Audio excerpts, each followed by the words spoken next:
નમસ્કાર વિદ્યાર્થી મિત્રો, ધોરણ 6 વિષય ગુજરાતી સ્વાધ્યાયન પોથી ભાગ નંબર 4 પાઠ નંબર 12 અપરાજય. પ્રશ્ન 1.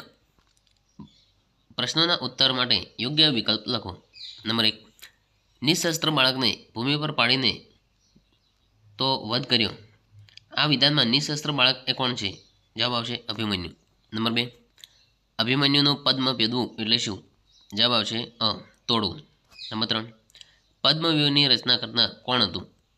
જવાબ આવશે દ્રોણ. પ્રશ્ન 2. કૌંસમાં આપેલ શબ્દોને યોગ્ય ક્રમમાં ગોઠવો. નિશબ્દ, ચક્રાકાર, શિબિર, દુર્લભ, અકબંધ, વિષાદગ્રસ્ત. જોઈશું પ્રશ્ન.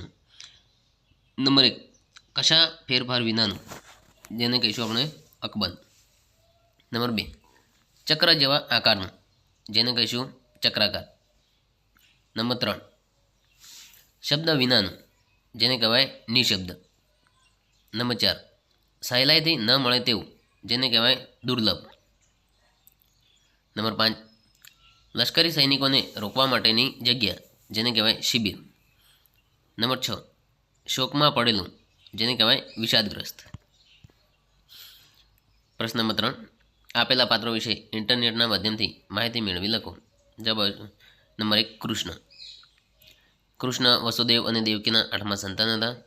તેમનો જન્મ જેલમાં થયો હતો. બાળપણમાં તેમણે ઘણા રાક્ષસોનો વધ કર્યો હતો. તે મહાભારતના યુદ્ધમાં પાંડવોના પક્ષમાં રહીને અર્જુનના સારથી બન્યા હતા. ન પૂછાય તેવી ખોટ ભોગવવું પડે છે. જાપાનના હિરોશિમા અને નાગાસાકી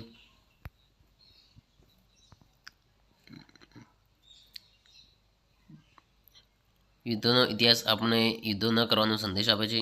વર્તમાન સમયમાં યુદ્ધ કોઈ પણ દેશ વચ્ચે લડાય તો પણ તેના કારણે સમગ્ર વિશ્વમાં તેની અસરો થાય છે. ચીજવસ્તુઓની તંગી ઊભી થાય છે. તેમના ભાવમાં વધારો થાય છે. પ્રશ્ન નંબર 6.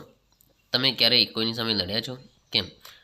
ના, અમે ક્યારેય કોઈની સામે લડ્યા નથી, કારણ કે મારા મમ્મી પપ્પા કહે છે કે લડવાથી કોઈને નુકસાન પહોંચે છે, તેથી અમે ક્યારેય કોઈની સામે લડ્યા નથી. પ્રશ્ન નંબર 7. ઉદાહરણ મુજબ શબ્દ બનાવો.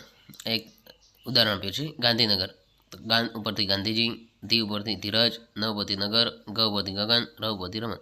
તો મિત્રો દરેક શબ્દ પરથી એક એક શબ્દ બનાવવાનો રહેશે. તો અહીંયા ખુશનસીબ શબ્દમાંથી એક એક શબ્દ બનાવેલ છે. મગમગાટ શબ્દમાંથી પણ શબ્દ બનાવેલ છે, તમે જોઈ શકો છો. અહીંયા અપરાજય, અવકાશયાન, ચારેકોર વગેરે શબ્દો બનાવેલા છે. પ્રશ્ન નંબર 8. આપેલા વાક્યોમાં કયા શબ્દો લાગણીનો ભાવ દર્શાવે છે તે શોધો અને લખો. નંબર 1. કુદરતી આફતો સામે મનુષ્ય લાચાર હોય છે. અહીંયા લાચાર શબ્દ ભાવ દર્શાવે છે. નંબર 2. આખા દિવસને અંતે દિનેશ લોથપોથ થઈ ગયો. અહીંયા લોથપોથ શબ્દ એ ભાવ દર્શાવે છે. નંબર 3. પરીક્ષામાં પ્રથમ નંબરે પાસ થવાથી મારી મમ્મી ખુશ થઈ ગઈ. અહીંયા ખુશ એ શબ્દ ભાવ દર્શાવે છે. નંબર 4. શહેરની ધમધમતી સડકો પર ચીનુ શાંત ઊભો હતો. અહીંયા ચીનુ એ ભાવ દર્શાવે છે. શાંત એ શબ્દ ભાવ દર્શાવે છે. 5. પોતાની નજર સમક્ષ દીકરાને ભૂખે તરવરતો જોઈ માએ અસહાયતા અનુભવ કર્યો. તરવરતો અને અસહાયતા. પ્રશ્ન નંબર 9. આપેલા ફકરાનું વાંચન કરી સમય નોંધો. અહીંયા એક ફકરો આપ્યો છે જેનું વાંચન કરવાનું છે, જેનો સમય નોંધવાનો રહેશે. પ્રથમ વાંચન, બીજું વાંચન અને ત્રીજું વાંચનમાં કેટલો સમય થયો તે નોંધવાનું રહેશે. પ્રશ્ન નંબર 10. વાક્ય વાંચી તેના આધારે આપેલી પ્રવૃત્તિ કરો. લાગુ પડતા વાક્ય સામે ખરાની નિશાની કરો. વાક્ય છે: દ્રોણે યુદ્ધના તમામ નિયમો અને માનવતાના તમામ મૂલ્યો એક બાજુ મૂકીને કૃપાચાર્ય, બૃહદબલ, કૃતવર્મા અને કર્ણને એકસાથે અભિમન્યુ પર ખસી જવાનો આદેશ આપ્યો અને પોતે પણ તેમાં જોડાયા. તો લાગુ પડતા શબ્દો અહીંયા બે છે કે દ્રોણે અભિમન્યુ પર ખસી જવાનો આદેશ આપ્યો, અને બીજું દ્રોણે યુદ્ધના તમામ નિયમો તોડી તેમાં જોડાયા.